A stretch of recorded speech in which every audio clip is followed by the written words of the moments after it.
पश्चिम बंगाल के चुनाव को लेकर बीजेपी पूरा जोर लगा रही है। बीजेपी 200 सीटों के पार जीतने का लगातार दावा कर रही है। इस बीच ममता की पार्टी के रणनीतिकार प्रशांत किशोर का बयान आया है। प्रशांत किशोर ने ट्वीट कर कहा है कि बंगाल में बीजेपी डबल डिजिट पार नहीं कर पाएगी। मतलब ये कि 100 सीटें भी बीजेपी को नहीं मिलेंगी। प्रशांत किशोर ने यह कहा है कि अगर ऐसा हुआ तो वो चुनाव रणनीति बनाने का काम छोड़ देंगे। देखिए, बड़ा दावा किया गया प्रशांत किशोर की तरफ से, और आपको पता है कि प्रशांत किशोर चुनावी रणनीतिकार हैं और उनका जो स्ट्राइक रेट है वो बहुत जबरदस्त है।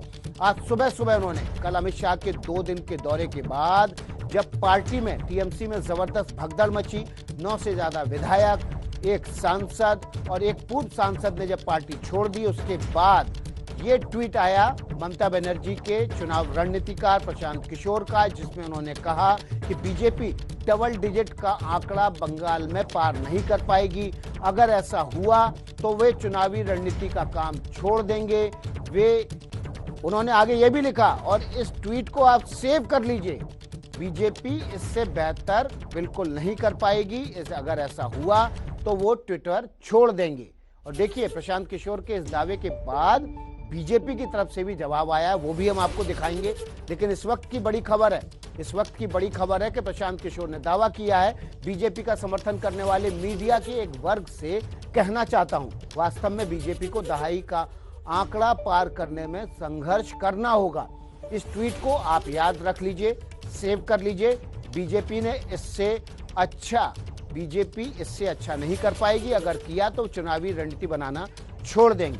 और प्रशांत किशोर के ट्वीट के बाद, प्रशांत किशोर के ट्वीट पर बंगाल के बीजेपी प्रभारी कैलाश विजयवर्गीय ने पलटवार करते हुए ट्वीट किया है। क्या ट्वीट किया है वो भी हम आपको दिखा देते हैं। कैलाश विजयवर्गीय ने ट्वीट पर लिखा है कि बीजेपी की बंगाल में जो सुनामी चल रही है, सरकार बनने के बाद इस देश को एक चुनावी रणनीतिकार खोना पड़ेगा। सीधे तौर पर कटाक्ष करते हुए कैलाश विजयवर्गीय ने इस ट्वीट का जवाब प्रशांत किशोर को दिया। प्रशांत किशोर को कैलाश विजयवर्गीय ने जवाब दिया कि बंगाल में बीजेपी की सुनामी चल रही है और इस सुनामी की वजह से जो चुनाव नतीजे आएंगे, उसकी वजह से देश को एक चुनाव रणनीतिकार खोना पड़ेगा। जो दावा किया प्रशांत किशोर ने, उस पर कटाक्ष करते हुए कहा कि आपको तो ट्विटर खोना ही पड़ेगा, ट्विटर से आपको जाना पड़ेगा, लेकिन केवल आप ट्विटर से बाहर नहीं जाएंगे, बल्कि आपको चुनावी रणनीतिकार का जो काम है, जो जिम्मेदारी आप निभाते हैं, वो भी छोड़नी पड़ जाएगी, क्योंकि यहाँ पर आपके दावे के उलट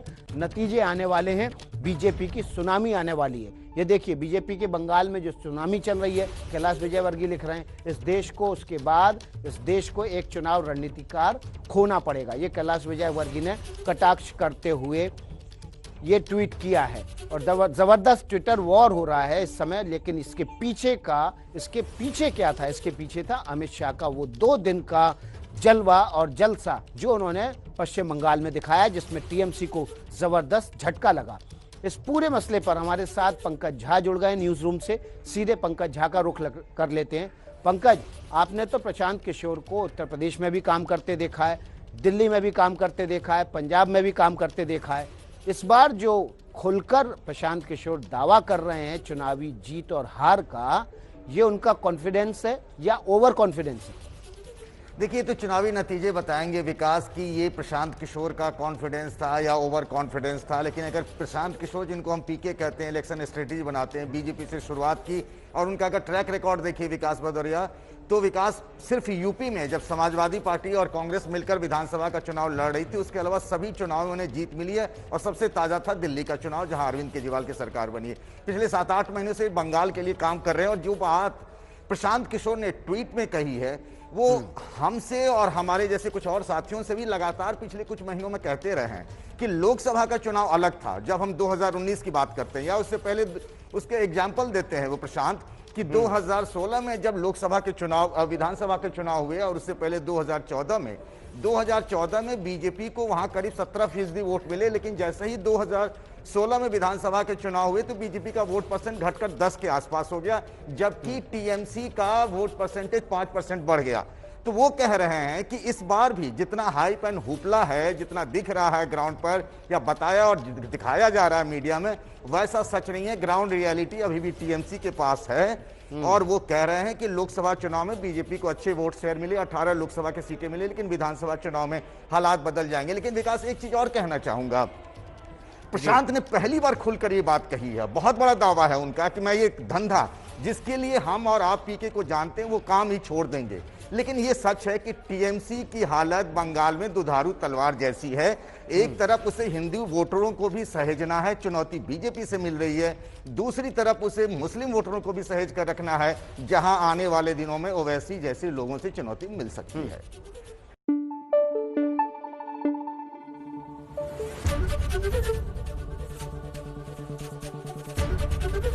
एबीपी न्यूज आपको रखे आगे।